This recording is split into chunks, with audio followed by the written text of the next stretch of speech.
Berikutnya soal nomor B4. Sebuah kawat dengan massa 10 gram dan panjang 62 cm digantung pada pegas dan berada pada pengaruh medan magnetik 0,4 Tesla. Oke, dari gambar ini adik-adik bisa lihat bahwa arah medan magnetiknya masuk ke dalam bidang. Tentukan besar arus pada kawat. Kawat itu yang biru ini. Jadi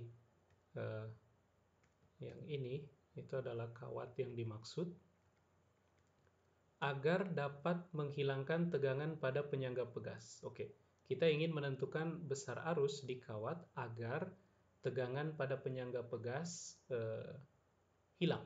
Jadi karena kawat ini punya massa dan digantung pakai dua pegas di kedua ujungnya, maka kedua pegas itu akan teregangkan hingga mencapai panjang pegas sedemikian sehingga gaya pemulih di masing-masing pegas itu menyeimbangkan gaya gravitasi yang bekerja di kawat. Nah, kita ingin menghilangkan tegangan pada penyangga pegas. Maka pertanyaannya gini, apa yang menyebabkan di penyangga pegas jadi ada tegangan? Tegangan di penyangga pegas itu ada gara-gara dia harus menahan beban, yaitu kawat yang punya massa 10 gram ini dan panjangnya 62 cm.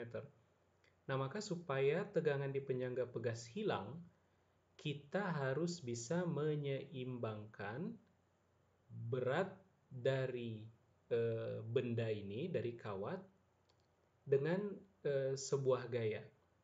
Oke. Nah, kita bisa memanfaatkan gaya magnetik. Gitu kira-kira.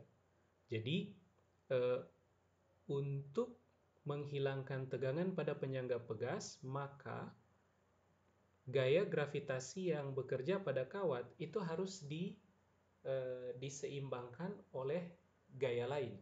Nah, gaya lain tersebut bisa kita peroleh dari gaya magnetik dengan cara mengalirkan arus ke kawat yang panjangnya L ini. Nah, kalau kita alirkan arus dengan besar I di kawat yang panjangnya L, maka gaya magnetik yang akan dialami oleh kawat itu adalah arus L cross B. Arus ini adalah arus yang mengalir pada kawat. Nah, pertanyaannya gini, arah arusnya harus kemana supaya kita dapat gaya magnetik yang menyeimbangkan gaya gravitasi. Nah, gaya gravitasi itu arahnya ke bawah, ke sini. Bekerjanya di pusat massa, arahnya ke sini. Nah, ini Fg. Nah, supaya kita bisa menyeimbangkan Fg, kita butuh gaya magnetik yang arahnya ke atas sini.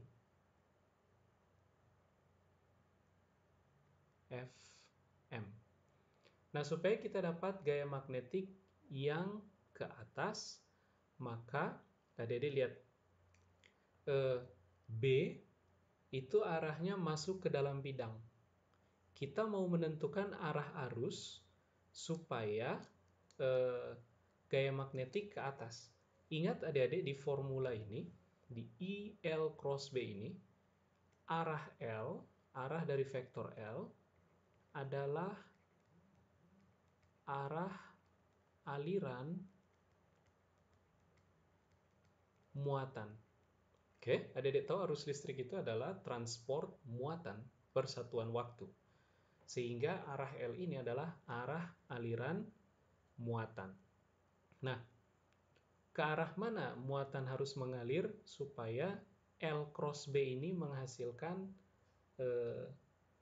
gaya magnetik yang melawan gaya gravitasi? Maka kita harus mengalirkan arus yang arahnya ke sini, ke kanan. Nah, kalau arus ke kanan, berarti vektor L itu arahnya juga ke kanan.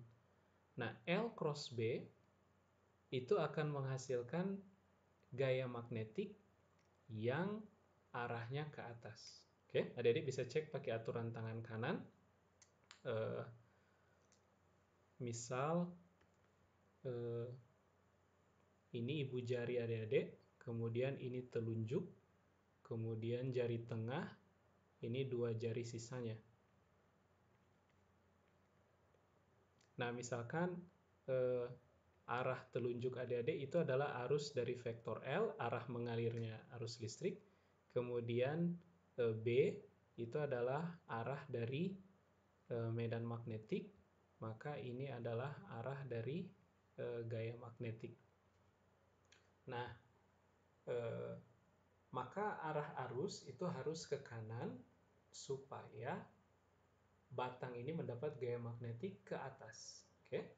Nah, supaya gaya gravitasi persis hilang, maka besar dari gaya magnetik ini, ILB, itu harus sama dengan gaya gravitasi yang bekerja di batang ini. Nah, kalau batang masanya adalah M, maka gaya gravitasi yang bekerja di batang tersebut adalah M kali G. Nah, maka kita peroleh kalau begitu besar arus yang mengalir di batang itu nilainya mesti mg per L dikali B, supaya tegangan pada penyangga pegas itu bisa hilang.